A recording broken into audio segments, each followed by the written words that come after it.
Hey folks, Matt from artoftheimage.com. My computer has gone for a crap. My 4K processing machine, that's my i7-3930K, had tons of driver conflicts. Well, I don't know if I had tons, but the machine kept crashing like every 30 seconds. So obviously a driver conflict somewhere. Still working on it. I've wiped the system like 3 or 4 times now. I'm still getting the same problem even with a fresh install.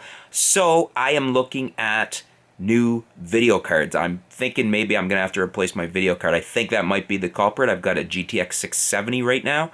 So I'm looking at the top 3 or 4, let's go top 5 best-selling video cards on Amazon, trying to decide what I want to replace in my machine. Let's have a look.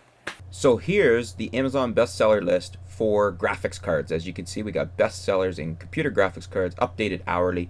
It is currently June 27th, 9:56 a.m. We've got some interesting rankings here. Well, number 1, we've got the GTX 1070. It's an 8 gig card. This is the Asus, or Asus, depending on how you say it, GeForce GTX 1070. Now this would be an amazing card, a little pricier, but for the money, you're getting one heck of a card here. You're getting an 8 gig card. Let's see if we can see in the description how many CUDA cores, because we're going to want that for those of us that are running Premiere Pro or other video editing software that requires it. I'm just flipping down here to see what the core performance is, and so far I'm not seeing them saying it, which is strange. So we've got a 256-bit bus, which is key because it's 256 instead of a 128, which are the cheaper ones. Here we go, 1920 CUDA cores. So this is pretty impressive. Very high rated CUDA cores. 256 bus, that's very impressive, and 8 gig of DDR5. These all combine to make this a very powerful card. So I'm not surprised that that's a #1 bestseller, because for the price, that's a pretty killer card. That's something I may have to look at. It's probably more money than I was intending on spending, but for the price, pretty good. Number 2 here, we've got the GTX 750 Ti. This is the EVGA brand of it, but the GTX 750 Ti, it's a 2 gig card, DDR5, so that's decent.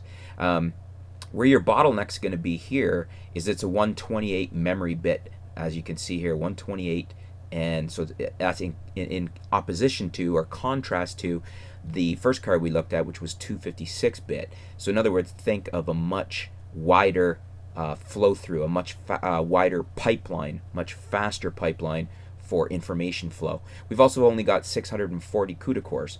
This card will work for Premiere Pro. It's not going to be a great card for 4K editing. So it's a good budget card, but not a great card for 4K. But you can see it's got a lot of good reviews, $22.95 reviews, 4.5 out of 5 stars. It's only $109.99 versus the $449 you're going to pay for the GTX 1070. Now we are getting into a card I was heavily looking at. I am heavily looking at. Number 3 on the list, we've got the this is an MSI branded card, but the GeForce GTX 970. Now this 970 I think is probably one of the best values on the market today. You can see here you can get it for $299, price after rebates $279. We've got 916 customer reviews, 4.5 out of 5 stars.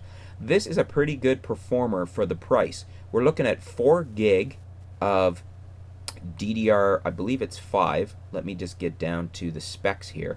We are at, let's just scroll down till we have the DDR classification on memory. Where is that here?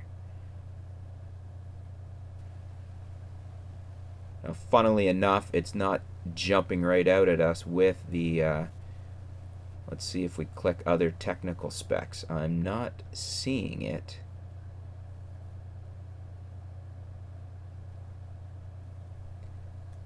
That's interesting that it's not telling us right here what that is, because these got to be a big selling feature. Let's pop over to the GeForce page.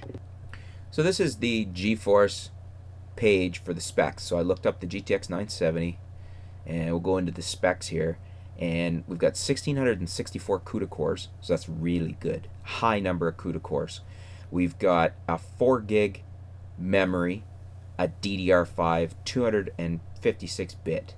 And the memory bandwidth here, gig a second, they've got listed as 224.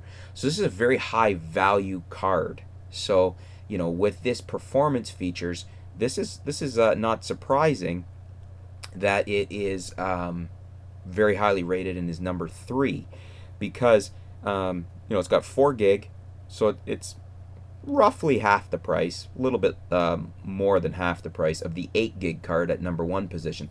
This is not going to be the best 4K card, but it'll handle 4K. Obviously the number 1 card would be the best for 4K because it's an 8 gig card. That's this 1070 here. And I may seriously have to look at this card, but you're spending a lot more money. And then fourth, we've got another 970 card, 4K. And these cards right now, I think the 970 may be the best bang for your buck for value, and that's why you're seeing them show up here. So as you can see, it's a 4 gig DDR5 again, 1664 CUDA cores. See, in this description, it tells us everything right here. I'm not sure why the other description didn't. 256-bit bandwidth, that's very important. That's why it's better than the second place card. That what was that card? We'll go back to it in a minute. But that's a good value. So the 750 Ti was the 2 gig card at 109. That's why the 970 is so much better, because not only does it have 2 gig of DDR5 instead of, not only does it have 4 gig of DDR5 instead of the 2 gig that this 750 has, it's also got the 256-bit pipeline for memory bandwidth that the cheaper card only has a 128. So it's going to be a lot faster there. Then fifth, we've got another EVGA card. We got a GTX 980 Ti. Now this one's $469. It's a 6 gig card. I think I would go with the card in the number 1 position because it's an 8 gig card, but this is a 384-bit card. So, everything's not equal here. We've got a little bit less memory. It's 6 gig at DDR5, but we've got a 384-bit bandwidth. The pipeline's bigger. So, and CUDA cores, we've got 2816 CUDA cores. So that's why this is more expensive. This may actually be the faster card in comparison to the first place card. You could see it's 4.5 out of 5 stars, 4.7 out of 5 stars, 738 customer reviews. It lists at 679. It's currently at 469. But if we go back here, the 1070 was an 8 gig card, 8 gig of DDR5, but it's a 256-bit card instead of the 384-bit card in that last card we just looked at. You can see down here when we scroll down, we've got 256-bit bus, 8 gig, and 1920. So this other card has, this 5th place 980 Ti, has more CUDA cores. We've got 2816 CUDA cores, and we've got a 384-bit bus, but we've got a little bit less RAM. So it's possible that this card, I think this card, the 980 Ti, may actually outperform the 1070, and they're right around the same price. They're within $20. So that's a tough call. For those of you that have a lot of experience with these cards, let me know if you've used the 980 Ti and the 1070 with Premiere Pro, because I'd like to know which card is actually a better card for Premiere Pro. Does the 980 here, with a little bit less RAM but the faster bus and the more CUDA cores, is it going to outperform on Premiere Pro?